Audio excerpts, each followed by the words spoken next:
हाँ जी। तो हमारा जो है यहाँ पे फोटोसिंथेसिस पढ़ रहे हैं, जो कि ऑटोट्रॉफिक मोड ऑफ न्यूट्रिशन है। फोटोसिंथेसिस में क्या होता है, जो हमारा प्लांट होता है, प्लांट की जो लीफ है वो क्या करती है, वो खुद अपना खाना बनाती है। लीफ के ऊपर छोटे छोटे पोर्स होते हैं, छोटे छोटे छेद से होते हैं। और अगर इसको जूम करके देखते हैं हम, तो हम देखते हैं उसके अंदर स्टोमेटा होते हैं, जिसे हम रंध्र कहते हैं। तो स्टोमेटा जो होते हैं उसके अंदर क्लोरोफिल होता है। ये क्लोरोफिल क्या है, ग्रीन कलर का जो पिगमेंट है,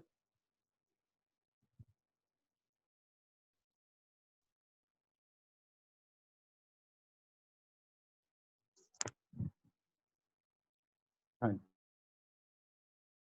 तो एक ग्रीन पिगमेंट होता है, ये होता है आपका क्लोरोफिल। अब प्लांट्स क्या करते हैं, प्लांट्स को एटमॉस्फेयर से देखो दो चीजें मिल रही हैं, एक मिल रहा है वाटर H2O, जो कि उसे रूट्स से मिल जाएगा, थोड़ा बहुत एटमॉस्फेयर से ऊपर बारिश की वजह से भी मिल जाता है पत्तियों को, plus CO2 gas, CO2 gas मिल रही है। अब उसके पास क्लोरोफिल है।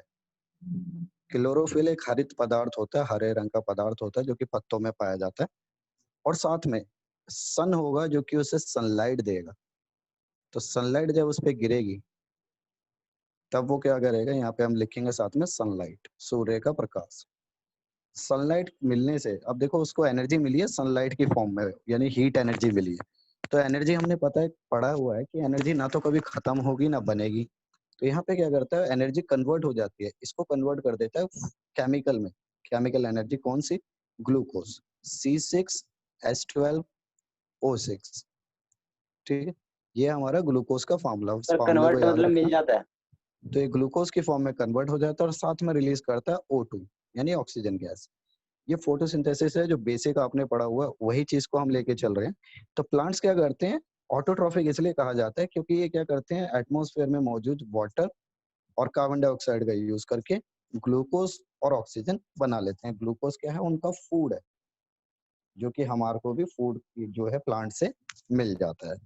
तो ये एक समझ आया कि ग्रीन कलर के जितने भी प्लांट्स हैं वो फोटोसिंथेसिस करके खुद खाना बनाते हैं, इसलिए उसे हम कहते हैं ऑटोट्रॉफिक। स्वयंपोषी, ऑटोट्रॉफिक, वो जीव कहें, वो लिविंग ऑर्गेनिज्म जो अपना खाना खुद बनाते हैं। खाना बनाना और खाना पकाना, इसमें डिफरेंस रहेगा।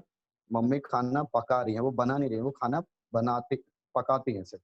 बनाने का काम प्लांट्स का है, फोटोसिंथेसिस से। क्लियर है ये चीज? Yes sir. Yes sir. Sir yes sir. Sir एक बार और समझा दो। चलिए एक सेकंड देखते हैं। सर एक बार और समझा सकते हो। अगला दे रखा है इसमें, नेक्स्ट है आपका हेटरोट्रॉफिक्स। हेटरोट्रॉफिक्स क्या होते हैं, यानी हेटेरो मीन्स होते हैं दूसरों पे डिपेंड रहते हैं भोजन के लिए। हम इसमें ये नहीं कहेंगे कि हम मम्मी पे डिपेंड है भोजन के लिए, नहीं।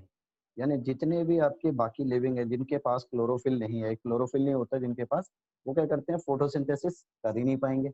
और जब फोटोसिंथेसिस नहीं करेंगे तो क्या करते हैं, वो अपना खाना खुद नहीं बना पाते। सिंथेसाइज का मतलब है यहाँ पे बनाना।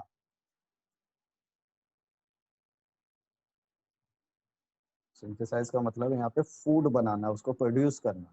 अपना खाना खुद नहीं बना पाते। देखो, the kind of nutrition of which organism do not possess, possess मतलब धारण, हमने 9th क्लास में पढ़ा है काइनेटिक एनर्जी वर्ड में, डेफिनेशन में पोजेस मतलब होता है धारण।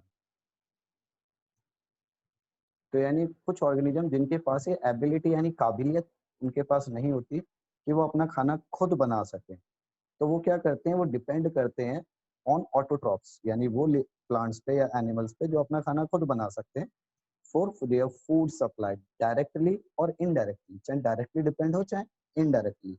एग्जाम्पल में आ गया एनिमल और फंजाई। अब मैं कह रहा हूँ कि देखो, मान लीजिए कोई शेर है, शेर पौधों पे डिपेंड नहीं करता कि पौधा नहीं खाता।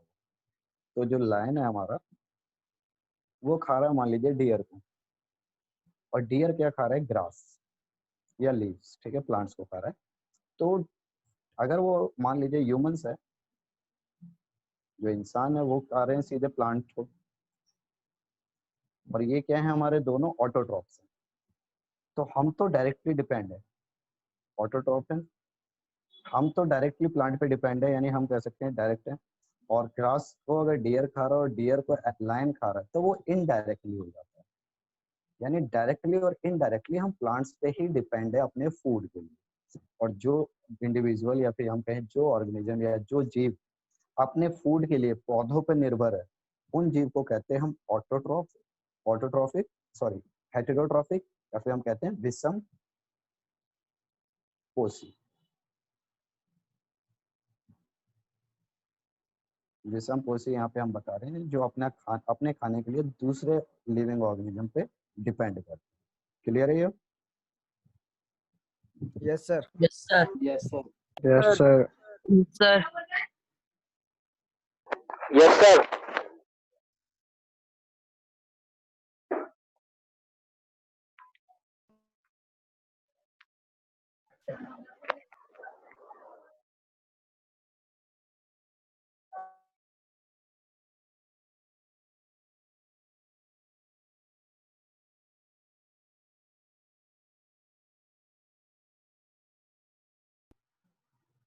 तो अगला देखते हैं बेटा, इसके बाद ये वाला टॉपिक तो हो गया।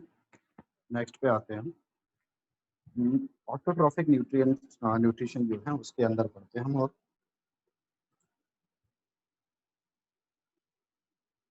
फोटोसिंथेसिस की और डिटेल में बताया गया है यहाँ पे।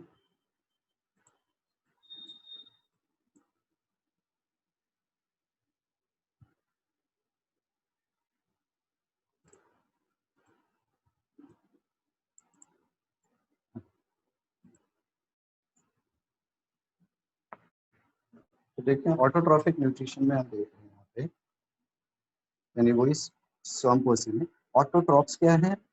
देखो ऑटोट्रॉफिक न्यूट्रिशन तरीका, न्यूट्रिशन यहाँ पे मोड ऑफ, मतलब हम पोषण की बात करें कि खाने का तरीका कौन सा है, ऑटोट्रॉफिक। और ऑटोट्रॉफ्स क्या है, वो ऑर्गेनिज्म जो अपना खाना खुद बना पाते हैं, जैसे कि ग्रीन प्लांट्स। तो वो ऑर्गेनिजम्स की बात होगी। ऑटोट्रॉफ्स यानी यहाँ पे हम बात कर रहे हैं उन्हीं जो ऑर्गेनिजम्स की जो अपना खाना खुद बना सकते हैं। अब बात करते हैं ऑटोट्रॉफ्स अपना खाना कैसे बनाते हैं। फोटोसिंथेसिस से। फोटोसिंथेसिस से बनाते हैं, तो इसमें आगे आपके ग्रीन प्लांट्स होते हैं जो कि अपना खाना खुद बनाते हैं with the help of CO2 NH2। इसकी प्रेजेंस में, इसकी उपस्थिति में क्लोरोफिल के और सनलाइट यानी प्रकाश के, उस प्रोसेस को कहते हैं फोटोसिंथेसिस। और इसमें रॉ मटेरियल क्या है, यानी रिएक्टेंट। रॉ मटेरियल यहाँ पे बात हो रही है रिएक्टेंट, यानी जो कुछ रिएक्शन के अंदर, अभिक्रिया के अंदर पहले पार्टिसिपेट करते हैं, रिएक्टेंट कौन कौन से। तो हमने बोला था कि फोटोसिंथेसिस वाली रिएक्शन की CO2 plus H2 gives C6H12O6 plus O। तो यहाँ पे रिएक्टेंट वाली साइड में हमारे दो, कार्बन डाइऑक्साइड और वाटर। तो हमारा ये कंफर्म हो गया कि हमारे रॉ मटेरियल जो है वो है हमारा CO2 और H2। क्लियर? Yes sir. आप लोगों की आवाज सर एक बार और समझा दो। सर सर एक बार और समझा दो।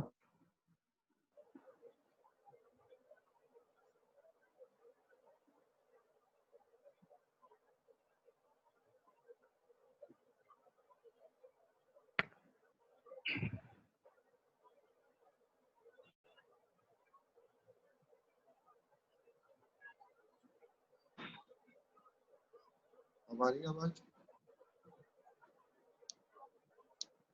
यस सर आ रही है।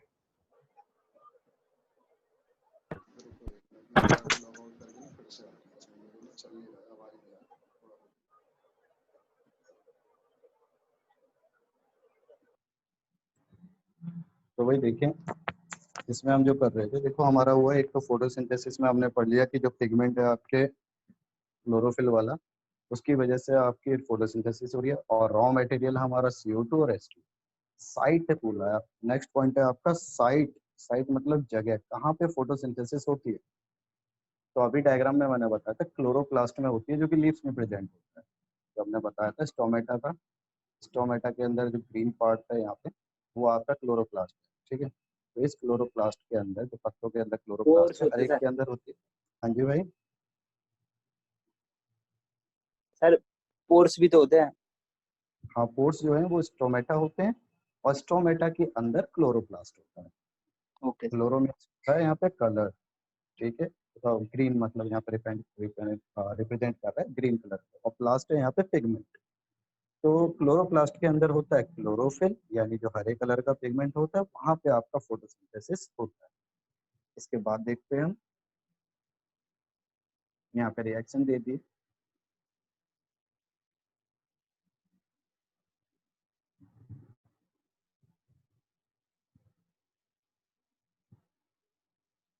हाँ जी, तो देखते हैं यहाँ पे डायग्राम में, देखो आपको बता रखा है कि मेन इवेंट ऑफ फोटोसिंथेसिस, तो मेन इवेंट ऑफ फोटोसिंथेसिस के वो दे रखे हैं आपको। बच्चे म्यूट सर कर आपकी लो। आवाज नहीं आ रही, कम कम आ रही है। अब आ रही है? अब ठीक आ रही यस है? सर अब आ रही है। ठीक है भाई, मैं पास में कर लिया ना भाई, अब आ जाए। हाँ जी, तो देखिए जो मेन इवेंट है फोटोसिंथेसिस का, कर्सर पे देखते रहे, अभी लिख नहीं पाऊंगा इस वाले पेज पे। तो मेन इवेंट है आपके फोटोसिंथेसिस के अंदर की सनलाइट है और वाटर है और एटमॉस्फेयर की कार्बन डाइऑक्साइड है, ये सब मिल रहे हैं और ये क्लोरोफिल के अंदर प्रेजेंट होके क्या बना रहे हैं, ऑक्सीजन और फूड यानी ग्लूकोज जो बना रहे हैं, ये रिएक्शन है। तो यहाँ पे मेन चीज यहाँ पे देखो, पहला दिखा है एब्जॉर्प्शन ऑफ सनलाइट। एब्जॉर्प्शन मतलब होता है सोखना, इसको लिख के बताना पड़ेगा। हाँ जी, तो देखते हैं एब्जॉर्प्शन ऑफ सनलाइट की बात हो रही है, मतलब हम सनलाइट को एब्जॉर्ब कर रहे हैं, सोख रहे हैं। कहाँ से? जो सन से आ रही है, उस सनलाइट को लिया बाय क्लोरोफिल।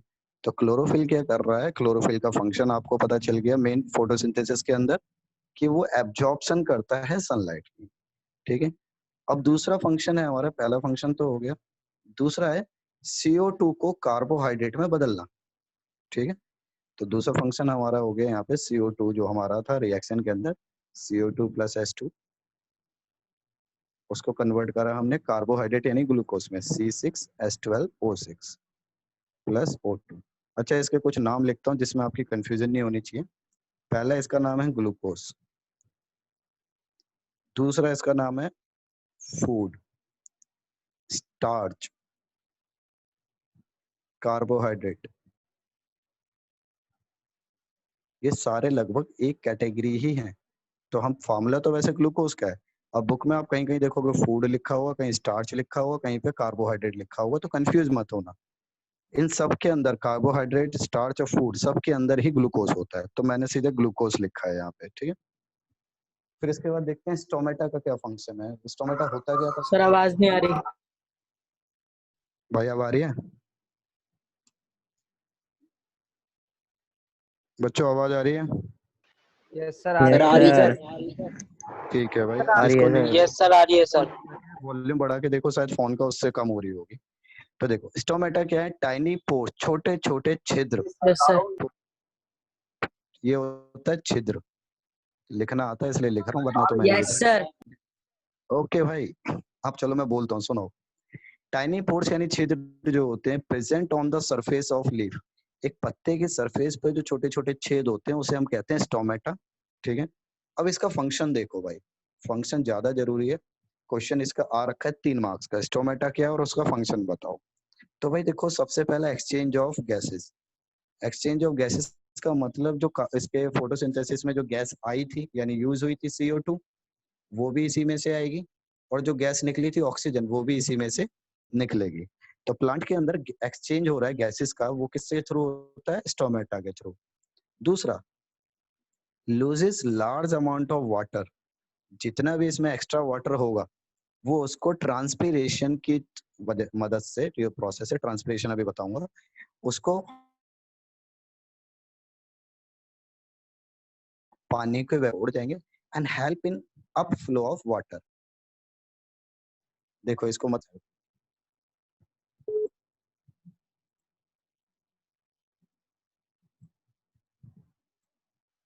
तो देखो भाई ट्रांसपीरेशन यहाँ समझ रहे,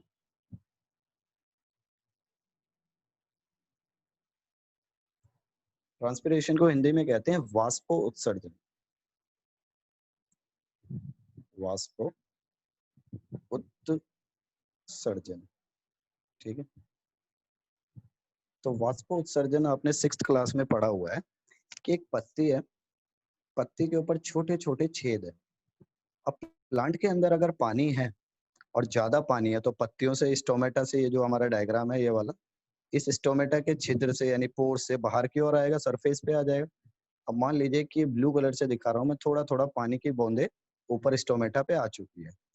अब जो सन है हमारा, सन क्या करेगा, सनलाइट की वजह से उस पानी के वेपर्स को अब क्या बनाएगा, भाप बना देगा और वो उड़ जाएंगे। तो ये H2O जो था हमारा, वाटर था, वो भाप बन के अब उड़ गया। तो ट्रांसपिरेशन एक सिंपल सा प्रोसेस है। जो वाटर प्रेजेंट होता है स्टोमेटा में, उसको इवापोरेट करके भाप बना के हवा में उड़ाने का प्रोसेस जो है पत्तियों से, ध्यान रखना सिर्फ पत्तियां वर्ड जरूर डालना है। अगर आप पत्तियों को यूज नहीं करोगे तो वो हो जाता है इवापोरेशन, यानी वाष्पीकरण है, इवापोरेशन जो आपने पढ़ा हुआ है। और अगर वही इवापोरेशन पत्तियों की उस सरफेस पे से होता है तो वो बन जाता है ट्रांसपिरेशन। इसकी डेफिनेशन भी मिलेगी आपको इसी नोट्स में, ठीक है। तो ट्रांसपिरेशन और इवापोरेशन में इतना फर्क है कि यहाँ पे हाँ जी बेटा राहुल।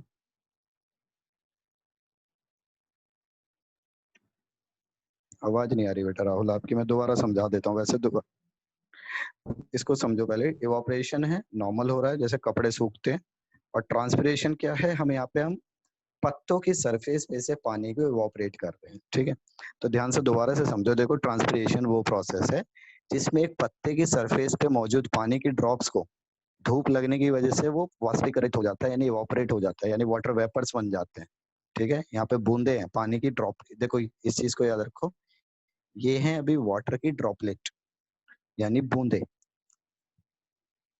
और जब गर्मी पड़ी तो उससे क्या हुआ, वाटर के वेपर्स बन गए, वाटर वेपर्स। अब उसके बाद देखो, एक नॉर्मल आप कोल्ड ड्रिंक है, गिलास में कोल्ड ड्रिंक है, पाइप लगा के आप पी रहे हैं, ठीक है। यहाँ से अगर आप पानी खींचेंगे, कोल्ड ड्रिंक खींचेंगे, तो यहाँ पे बनेगा नीचे वैक्यूम, एक सक्शन बनेगा खींचने के लिए, जिससे आपकी कोल्ड ड्रिंक बार बार अंदर से ऊपर की ओर जाना स्टार्ट करेगी, ठीक है। सेम ऐसे पत्तों में भी होता है। अगर मान लीजिए एक प्लांट है, अ, एक प्लांट है, ऊपर पत्तियों में अगर इवापोरेशन हो रहा है, पानी ऊपर जा रहा है, तो पत्तियों के अंदर ना जाइलम फ्लोएम, आपने 9th में पढ़े, तो जाइलम फ्लोएम होने की वजह से यहाँ पे एक वैक्यूम बनेगा और पानी जो रूट्स के अंदर था, जमीन में नीचे, तो रूट से एक प्रेशर बनने की वजह से ऊपर की ओर चला जाएगा।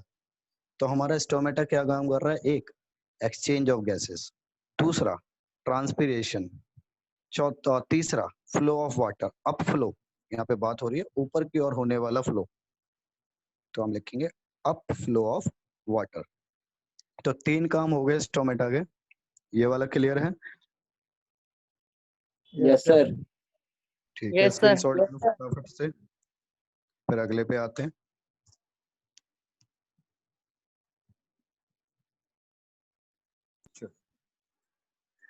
हाँ, इसके बाद है chloroplast contain a green pigment chlorophyll which has a pivotal role, यानी इंपॉर्टेंट रोल इन फोटोसिंथेसिस, जैसे हमने क्लोरोफिल पढ़ी ली है। इसके बाद देखते हैं हमारा है हेट्रोट्रॉफिक। हेट्रोट्रॉफिक के अंदर देखो क्या है,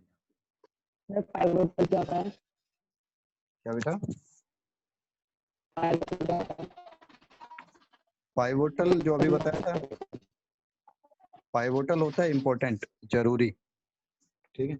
तो बाकी आपका वर्ड समझ नहीं आया मेरे को, दोबारा अगर समझाओ तो माइक ऑन करके दोबारा बोलो।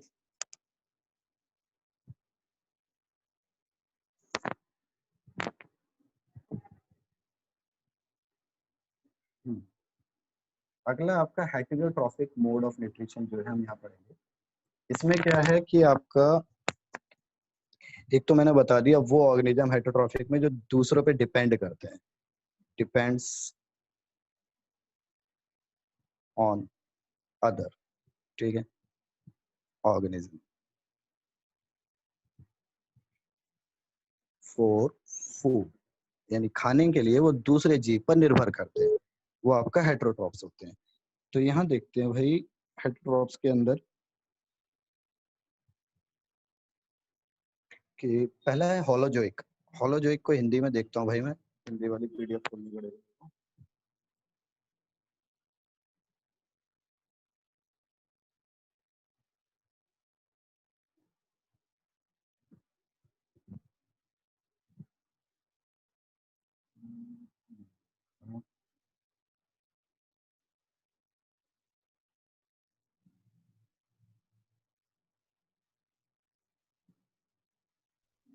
ये देखते हैं क्या भाई, तो मुझे एक चीज करता हूँ।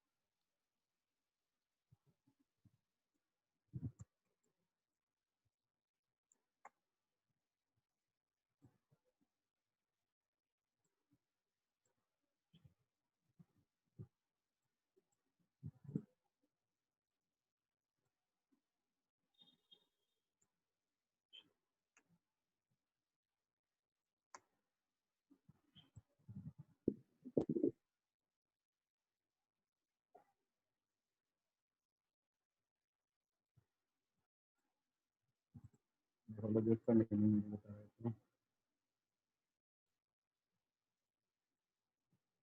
चलिए अभी इंग्लिश में करिए, मैं हिंदी में ढूंढता हूँ, इस टॉपिक को दोबारा से कराऊंगा हिंदी में, ठीक है। तो यहाँ देखते हैं भाई, देखो होलोजोइक क्या, होलोजोइक मोड ऑफ न्यूट्रिशन क्या होता है। वो मोड ऑफ हेटरोट्रॉफिक के ही है, देखो हेटरोट्रॉफिक के तीन है, होलोजोइक, सैप्रोफिटिक और पैरासिटिक, ठीक है।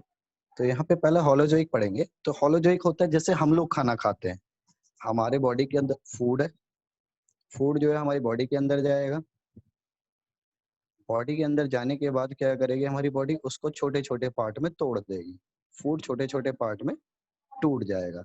तो ये जो है हमारे बॉडी के अंदर का प्रोसेस है कि जो एनिमल टेक इन मतलब हमारी बॉडी के अंदर जाएगा solid food and break down it inside the body, जो खाना है बॉडी के अंदर ही टूटेगा। तो ये होलोजोइक मोड होता है, इस तरीके से हमारा खाना खाया जाएगा, पोषण लिया। सेप्रोफिटिक क्या है, देखो सेप्रोफिटिक क्या होता है, एक बॉडी डेड बॉडी पड़ी होती है, जैसे किसी भी एनिमल या प्लांट की एक बॉडी पड़ी है, ठीक है। वो क्या है, उसके ऊपर एक माइक्रो ऑर्गेनिज्म आएगा, फंगस जो है हमारी, फंगस फंगस इस पे लग गई, अब वो उसके चारों तरफ लगेगी और इस फूड के पार्टिकल को छोटे छोटे पार्ट में बाहर तोड़ देगा, इस पे केमिकल डालेगा, डाइजेस्टिव एंजाइम होते हैं, मतलब डाइजेस्ट करने के लिए केमिकल डालेगा। और जब वो फूड छोटे छोटे पार्ट में टूट गया, पहले पूरा फॉर्मूला था मान लीजिए C6H12O6, ठीक है, फूड था पहले, केमिकल डालने के बाद छोटे छोटे पार्ट में टूटा, कार्बन अलग हो गया, हाइड्रोजन अलग हो गया और ऑक्सीजन अलग हो गया। अब उस फंजाई को जो चीज यूज में चाहिए वो उसको डायरेक्ट अब बॉडी में ले लेगा। यानी जो डाइजेशन है, जो डाइजेशन का मतलब क्या है, पाचन का मतलब होता है, डाइजेशन का मतलब पाचन, पाचन का मतलब सिंपल पचाना। है पचाना, वेरी गुड। यानी एक बड़े फूड के मॉलिक्यूल को छोटे छोटे पार्ट में तोड़ देना, ये होता है पाचन, डाइजेशन, ठीक है। तो यहाँ पे हम देख रहे हैं पहले वाले में होलोजोइक में डाइजेशन हमारी बॉडी के अंदर हुआ था, और यहाँ पे डाइजेशन क्या है, आउटसाइड द बॉडी हो रहा है, फंजाई की बॉडी ये रही, फंजाई की बॉडी के बाहर डाइजेशन हुआ, उसके बाद उसने पचा हुआ खाना अपनी बॉडी के अंदर ले लिया, ठीक है। सैप्रोफाइटिक का समझ आया। तीसरा आता है पैरासिटिक। पैरासिटिक होता है, आप इसके लिए एग्जांपल याद रखो, जू, जो जुएं होती है हमारी सर सर के ऊपर हो जाती हैं, वो क्या करते हैं, जैसे हमारी बॉडी के अंदर अभी ब्लड है, ब्लड की मान लीजिए कोई नस है, यहाँ से ब्लड जा रहा है, और ब्लड में हमारे बहुत सारे फूड के पार्टिकल हैं जो कि आगे आगे जाएंगे। ये क्या करता है, जू क्या करता है, अपने मान लीजिए बनाने की कोशिश करता हूँ, वैसे मेरे को याद नहीं उसका कैसा होता है स्ट्रक्चर, मच्छर से ही बना दिया मैंने। तो उसने में क्या करा, उसने जो उसकी चोंच है, यानी जो उसका पाइप सा है, फूड पाइप सा, उसने हमारी बॉडी के अंदर इंसर्ट करा, और हमारी बॉडी के अंदर से जितना भी फूड का पार्टिकल्स था, ब्लड नहीं ले रहा, वो फूड ले रहा सीधे, ठीक है। तो ब्लड की फॉर्म में भी अगर आएगा तो उसकी बॉडी में जाके से वो उसमें से फूड निकालेगा और उसका यूज करेगा। तो इसने डाइजेशन करा ही नहीं। ये पैरासिटिक क्या कर रहा है, जो पहले से डाइजेस्टेड फूड जो हमारे ब्लड वेसल्स में जा रहा है, नसों में जा रहा है, उसी से ले लेता है, ठीक है।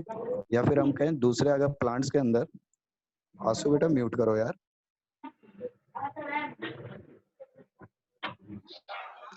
सर आपकी क्लियर आवाज नहीं आ रही। भाई क्लियर नहीं आ रही यार इसमें, अब यार बाकी को आ रही है, किसी को क्लियर है, सबको खराब आ रही है? आ रही है लेकिन थोड़ी आ रही है क्लियर सर, आ रही है एकदम सर, हमें सर कट क्लियर कर आ रही है एकदम। आ रही है सर आपकी। भाई जिसको नहीं आ रही ना, सर थोड़ा कट सा कट के आवाज आ रही है। तो एक काम करो, थोड़ा खुले एरिया में जाओ जहाँ पे नेटवर्क सही होगा ना, थोड़ा इजीली आएगी आपको, सर ठीक है। ईयरफोन लगा के अच्छी आ रही है आवाज। यस चलो सर। एयरफोन लगाया करो बेटा, सभी हैंड फ्री लगाओ, बेटर है। उसके बाद देखो यहाँ पे जू वाले फंडे में दोबारा से समझो। एक तो प्लांट्स मैंने ह्यूमंस के अंदर बताया, सर जू छत पर है बैठे पड़े हैं, फिर भी आवाज नहीं आ रही। भाई फिर तो हैंड फ्री लगा ले यार, बाकी नेटवर्क की भी दिक्कत हो सकती है, क्या पता नेट खत्म हो गया हो यार, आपका स्लो हो जाता है ना नेट। चलो बाकी वीडियो रिकॉर्ड हो रही है, मैं भेज ओके सर, दूंगा। ओके सर, कोई बात ठीक है। नहीं सर, आप समझाओ, सब देंगे। हाँ जी ठीक है बेटा।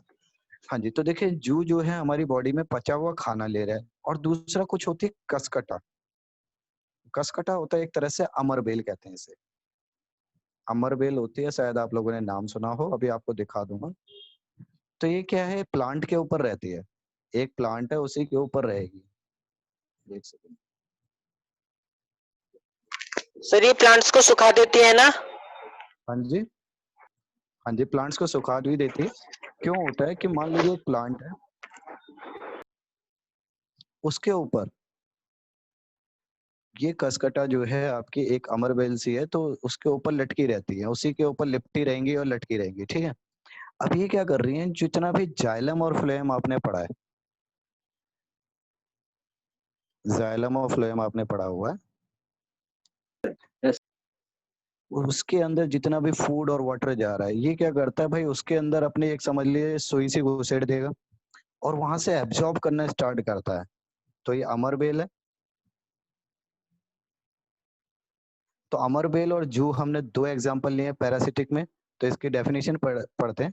पैरासाइट्स लिव्स इनसाइड और आउटसाइड द अदर ऑर्गेनिज्म। तो पैरासाइट या तो सर, उसकी बॉडी के अंदर सर रहेगा, सैप्रोफिटिक बता दो सर। सैप्रोफिटिक भी बताएंगे, इसको पूरा करते हैं अभी। तो पैरासिटिक या तो उस ऑर्गेनिज्म की बॉडी के ऊपर रहेगा, यानी जैसे डॉगी के ऊपर होते हैं छोटे छोटे कीड़े लग जाते हैं, हमारी बॉडी के ऊपर जू हो जाते हैं, और अमरबेल हो गया पेड़ों के ऊपर। और inside the body, inside the body क्या होते हैं, कुछ कीड़े होते हैं जो हमारी बॉडी के सर अंदर भी रहते हैं। फैलोवेयर भी होता है। हाँ जी, वो हमारी बॉडी के अंदर रहते हैं, जिससे देखा होगा आपने काफी लोग हैं जो खाना तो खाते हैं पर उनकी बॉडी पे खाना नहीं लगता। हो सकता है कि उनकी बॉडी के अंदर वो ऑर्गेनिज्म हो और वो उस फूड को यूज करते हैं, ठीक है। तो उन्हें भूख भी ज्यादा लगती है और उनकी बॉडी में एनर्जी भी, मतलब फूड से एनर्जी, या फिर कहें हम उनकी बॉडी में फूड लगता ही नहीं है ज्यादा। तो ये हो गया पैरासिटिक वाला। सैप्रोफाइट वाला, सैप्रोफिटिक वाला दोबारा समझो। ये ऑर्गेनिज्म क्या करते हैं, डेड और डिकेइंग मैटर पे फूड फीड करते हैं, मतलब जो खाना है डेड ऑर्गेनिज्म पड़ा हुआ है। इसको दोबारा से समझा देता हूँ, देखो। सर जैसे लोग मर जाते हैं तो उन्हें खाते हैं। हाँ जी, सर जैसे लोग मर जाते हैं उन्हें खाते हैं। हाँ जी, ये उनकी बॉडी में, देखो मान लीजिए कोई ऑर्गेनिज्म है जो कि मर गया, ठीक है। अब उसके ऊपर फंगाई फंगाई आएगा, यानी फंगस, फंजाई कह दो चाहे फंगाई कह दो। वो क्या करेगा, इसके ऊपर डालेगा केमिकल। केमिकल कौन सा, एंजाइम होते हैं जो कि फूड को तोड़ने में हेल्प करते हैं। अब ये फूड क्या होगा, जो था वो छोटे छोटे पार्ट में टूटना स्टार्ट हो जाएगा। अब छोटे छोटे पार्ट में जब टूट गया फूड, उस फूड को फंजाई इजीली अब लेगा, यानी डाइजेशन जो है, यानी जो पाचन है, digestion is outside the body. Fungi की बॉडी के बाहर हो रहा है, जो खाना खा रहा है उसकी बॉडी के बाहर डाइजेशन हो रहा है, ठीक है। और ये हमारी बॉडी के अंदर क्या होता है, फूड अंदर जाएगा तब उस पर केमिकल जाएगा तब वो टूटेगा, यानी जो हम खाना खा रहे, खाना कौन खा रहा है, ह्यूमंस, यानी हम खा रहे हैं। और फूड कहाँ टूट रहा है, हमारी बॉडी के अंदर जाके, तो वो होलोजोइक हो गया। और जो सैप्रोफिटिक में क्या है, खाना पहले टूटेगा बाहर, फिर हमारी बॉडी में जाएगा, तो वो सैप्रोफिटिक हो जाता है। अब पैरासिटिक मैंने बता दिया, जो कि खाने का डाइजेशन करता ही नहीं है, वो पचा हुआ खाना दूसरे ऑर्गेनिज्म के ब्लड से या फिर जाइलम फ्लोएम से ले लेगा। Clear? Yes sir. Yes sir. Yes sir. Yes sir. Yes sir. Okay बच्चे, अगला देखते हैं टॉपिक। इसके बाद हमारे देखो न्यूट्रिशन जो है हमारी बॉडी के अंदर, उसके कुछ स्टेप्स होते हैं। न्यूट्रिशन का स्टेप है पहला, इंजेशन। इंजेशन मतलब होता है, दो डायग्राम इसमें।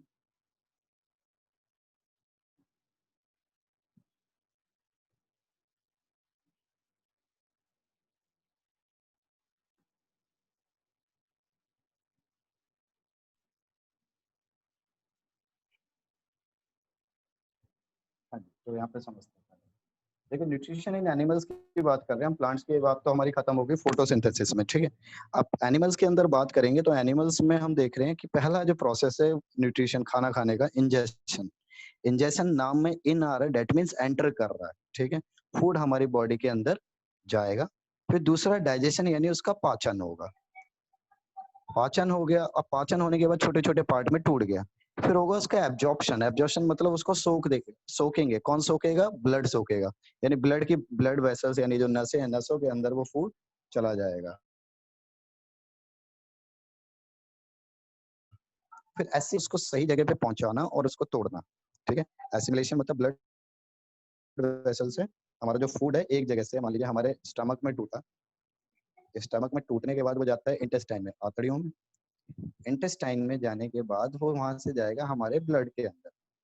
तो ब्लड के अंदर अब जो फूड चला गया स्टमक से इंटेस्टाइन, इंटेस्टाइन से ब्लड, ये आपका क्या हुआ? एक तरह से वहां पे आपका एसिमिलेशन हुआ, यानी उसको हमने यूज में लाया।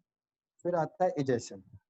इजेशन वर्ड यहाँ पे वर्ड आया है उसको इजेक्ट करने, इजेक्ट करने के लिए मतलब निकालने के लिए, एग्जिट करने के लिए। जो भी हमारा फूड है उसको हम क्या करेंगे? रेक्टम के थ्रू। रेक्टम क्या होता है? देखो आ, हमारे फूड पाइप जो है उसमें इंटेस्टाइन आएगा।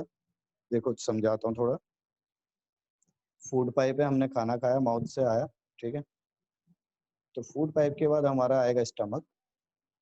स्टमक के बाद आता है हमारा, यहाँ पहले आ जाएगा यहाँ पे इंटेस्टाइन आ जाएगी। लार्ज वाली बना देता हूँ पहले, ये यहाँ पे कनेक्ट नहीं है, ध्यान रखना। फिर अंदर स्मॉल इंटेस्टाइन आ जाएगी। स्मॉल इंटेस्टाइन के बाद लार्ज इंटेस्टाइन में जाएगा फूड। और फूड यहाँ जाने के बाद, यहाँ से जाने के बाद फिर यहाँ से आएगा रेक्टम। और रेक्टम में जाके इकट्ठा हो जाएगा, ठीक है।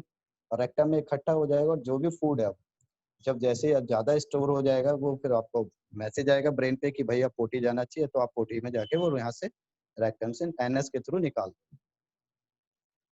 ठीक है। तो यहाँ पे ये जो हम प्रोसेस पढ़ेंगे फूड का यहाँ से जाना और एनएस तक निकलने का जो प्रोसेस है, ये आएगा हमारा न्यूट्रिशन में, पोषण में, ठीक है। तो ह्यूमंस के अंदर तो इतना चलेगा। अब जब बात एनिमल्स की हुई है तो हम यहाँ पे पहले हम देखेंगे अमीबा के अंदर। तो अमीबा के अंदर देखने के लिए देखो, तो अमीबा ने क्या करा है यहाँ पे डायग्राम में अच्छे से समझाया हुआ है। ये अमीबा है, डायग्राम जो बना हुआ आड़ा टेढ़ा। अंदर इसका जो डॉट लगे हुए ब्लैक ब्लैक वो है आपका क्लोरोप्लास्ट, सॉरी साइटोप्लास्ट।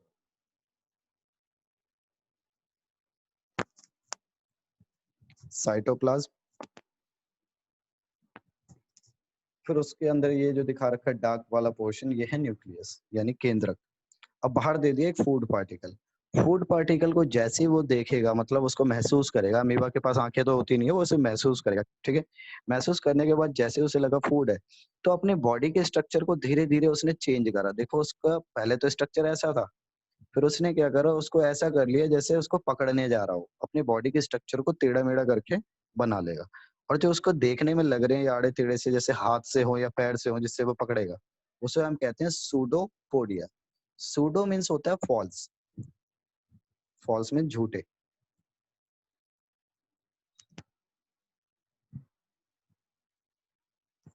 फॉल्स। और पोडिया मीन्स होता है फीट, जो एक्चुअल में फीट नहीं है पर काम फीट जैसा कर रहे, तो हम कह सकते हैं फॉल्स फीट। अब उसके अंदर जो फूड गया, जब उसने यहाँ से पूरा बंद कर लिया, मान लीजिए अमीबा था जो, उसने फूड को पूरी तरह से बंद कर लिया, ये फूड पार्टिकल है, यहाँ जब बंद हो गया तो इसके आसपास एक खाली जगह बन गई जिसको इसने कहा फूड वैक्यूल। नेक्स्ट स्टेप में वही बता रखा है। तो फूड वैक्यूल बन गया, यहाँ पे एरो इसने इधर दिखानी है। फूड वैक्यूल बनने के बाद उसने क्या करा, अब एंजाइम छोड़ा। अब जो इसके अंदर एंजाइम आएगा तो वो क्या करेगा, इस अमीबा के अंदर जो फूड वैक्यूल था, जो इसमें फूड था, वो छोटे छोटे पार्ट में टूट जाएगा, ठीक है। छोटे छोटे पार्ट में टूट गया, ये न्यूक्लियस है। अब यहाँ से वो दोबारा से साइटोप्लाज्म में फूड आ जाएगा, और जो वेस्ट है, और जितना भी वेस्ट है इस अमीबा के अंदर था, वो दोबारा से, देखो मान लीजिए फूड पार्टिकल दिखा दिया मैंने, यहाँ आ गए, और जितना भी वेस्ट था वो दोबारा से बाहर चला जाएगा। तो यहाँ पे देखो क्या हुआ, पहला तो हुआ यहाँ पे से इंजेक्शन, ठीक है। यहाँ पे हो रहा है इस वाले पहले स्टेप में इंजेक्शन, यानी फूड अंदर जा रहा है। फिर दूसरे स्टेप में जाने के बाद यहाँ पे मैंने बताया उस पे एंजाइम पड़े, यानी छोटे छोटे केमिकल पड़ने की वजह से टूट गया। तो ये हो गया आपका डाइजेशन, यानी पाचन हो गया। फिर यहाँ से जो मैंने बताया कि एरो लगा के दिखाया कि जो फूड डाइजेस्ट हुआ वो अमीबा के बॉडी के अंदर चला गया, तो वो हुआ एब्जॉर्प्शन। अब अमीबा ये फूड क्यों लेगा? भाई फूड को एनर्जी में कन्वर्ट करेगा ना, इसलिए तो फूड ले रहा है। जो फूड को एनर्जी में कन्वर्ट कर रहा है वो हो गया उसका प्रोसेस एसिमिलेशन, जो अभी मैंने बताया था एसिमिलेशन। और फिर उसके बाद जितना भी वेस्ट है वो निकाल दिया उसने, वो हो गया उसका एक्सक्रीशन, यानी इजेक्ट कर दिया, या फिर इजेशन भी कहते हैं इसी को, इजेशन, एक्सक्रीशन या फिर इजेशन। तो ये आपके कुछ स्टेप है जो कि हमने अमीबा में बताया, ठीक है। और बाकी के जो स्टेप्स हैं जो कि एनिमल्स के अंदर है वो थोड़ा पेचीदा है, तो मैं चाहूंगा कि उसको हम करने से पहले ना इसको बेसिक पढ़ के आए अगली क्लास में। ये वाला जो टेबल है ह्यूमन डाइजेस्टिव सिस्टम, पहला बताया माउथ में क्या है, फिर ईसोफेगस यानी जो हमारा फूड पाइप होता है उसमें क्या है, फिर स्टमक के अंदर क्या क्या होता है, फिर इंटेस्टाइन के अंदर क्या चीज किस में टूटती है, लार्ज इंटेस्टाइन, रेक्टम और एनस। ये जो 7 पॉइंट है ये आप पढ़ोगे, और ये जब आप पढ़ लोगे तो मैं आपको कोशिश करूंगा इसकी वीडियो बना के ही भेज दूंगा, और अगली क्लास फ्राइडे को रखेंगे। तो यहाँ तक आपको टॉपिक समझ आए हैं जितना मैंने आज पढ़ाया? Yes sir. Yes sir. Yes sir. Yes sir. और आप लोग डाउट पूछा करो यार, एक डाउट क्लास रखना स्टार्ट करूंगा मैं संडे मॉर्निंग में, एक डाउट क्लास रखा करूंगा 1 घंटे की, जिसमें बच्चे यहीं पे वीडियो मीटिंग में आप लोग अपने डाउट पूछोगे एक एक करके, जिससे कि आपके डाउट तो क्लियर हो, या डाउट ही नहीं आ रहे मतलब आप पढ़ ही नहीं रहे हो, समझ ही नहीं रहे हो। और इतना अच्छा मैं पढ़ा नहीं रहा कि सारे कुछ समझ आ जाए, काफी चीजें जो नहीं समझ आएंगी, तो पूछा करो बेटा डाउट। और मैं आपको ये पीडीएफ भेज दूंगा अभी मैं स्क्रीनशॉट ले रहा हूँ भाई आपकी अटेंडेंस का, तो कोई जाना मत। 30 बच्चे थे शुरुआत में, फिर 26 ही 30 मतलब 28 थे, अब 26 ही रह गए।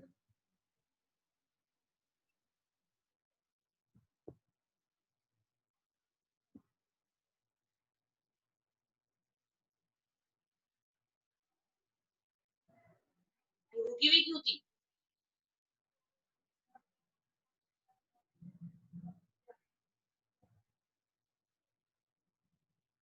कोई भी बच्चा अभी माइक वाइक कोई भी चालू मत करना, शांत रहो वैसे। हाँ जी बेटा अटेंडेंस हो चुकी है आपकी।